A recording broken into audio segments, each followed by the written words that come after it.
My wife keeps throwing divorce in my face over everything, so I just agreed and left. My wife and I have been together for 5 years, married for 4. We had known each other for years prior, and we have one kid together who is 4. I am the primary breadwinner in the house, as she is a stay-at-home mom. It was her choice not to go back to work. For the last year and a half, we have been having arguments about several times a month. To be clear, I do help out with our daughter, I clean, cook, and am involved with both of them. The first time she said she wanted a divorce was when we got into an argument when my sister called and asked if she could stay with us for a bit as she was having relationship problems. I said she could, but my wife was not happy about that. I pointed out that her friend stayed with us a couple of months prior for 5 weeks and didn't contribute to anything around the house.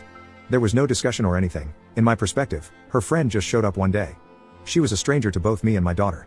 On the other hand, my sister is lovely and has a great relationship with our daughter, and I thought my wife was as well.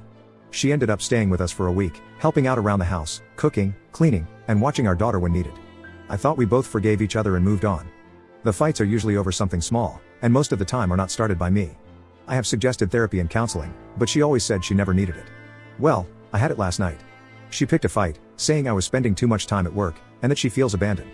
She stated that I'm not a good father and ended her rant with, "I want a divorce." I stood up and told her that the only reason I work so much is that she can't stop spending our money on things we don't need or use. She refused to get a job or go to school to help out. I provide for the family, for my daughter. I'm always there for her important dates, functions, doctor's appointments, literally anything she needs. She refused to get help through therapy or counseling. I don't want this anymore.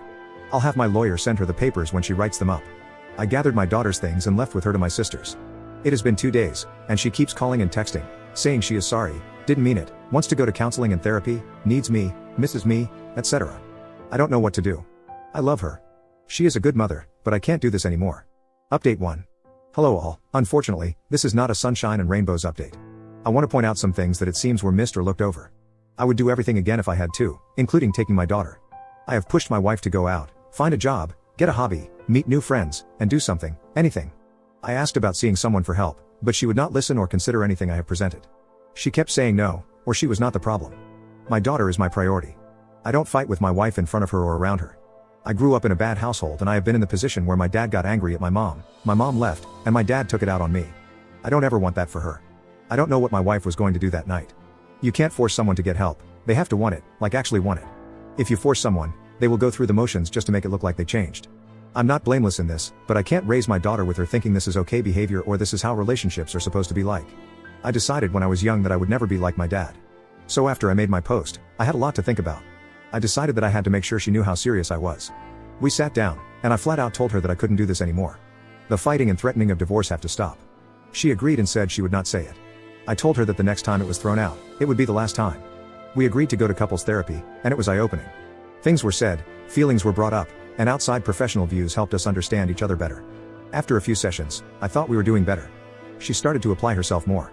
She looked and obtained a job, made some friends, and got a hobby. That was until an argument started because we had plans in regards to our daughter that she overlooked and couldn't cancel the other plans she had made with some new co-workers. At what I considered the end of the argument, she said under her breath, "I knew marrying you was a mistake." I looked at her, and the thing I remember most is how I did not recognize the woman that was standing there. She looked different to my eyes. I didn't know who the woman in front of me was. I asked her to repeat herself and she said, "I should have divorced you years ago." I walked away and took my daughter to the plans alone, just us two. I ended up filing for legal separation. Under the terms we both signed was something along the lines of while separated, we are still legally married and will not get involved with anyone during this time period. Finances will be separated, but bills will stay as currently split. I would still pay for insurance through work. Other things that were in it were therapy sessions that would continue both as individuals and couples. I would move in with my sister, and we had shared custody of our daughter 70-30 split. One day, when I had my daughter, I needed my wife to take her. I let her know a week before, and she agreed. The morning of at 7:30, I went to drop her off at the house and noticed an unfamiliar car in the driveway. My first thought was, she must have a friend or girlfriend over. I rang the doorbell, out of respect, and waited with my daughter when a shirtless guy opened the door and asked who I was and what I wanted.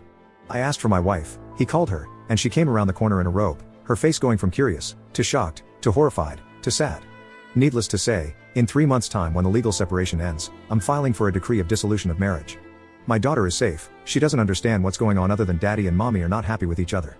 As stated above, she is my priority. I guess I did do the one thing I never wanted to do. The one thing I promised myself I would never become, but I guess it couldn't be helped. I ended up just like my parents. I don't know what a healthy relationship looks like. I hope I can just show how much love I have for my daughter and raise her the best I can.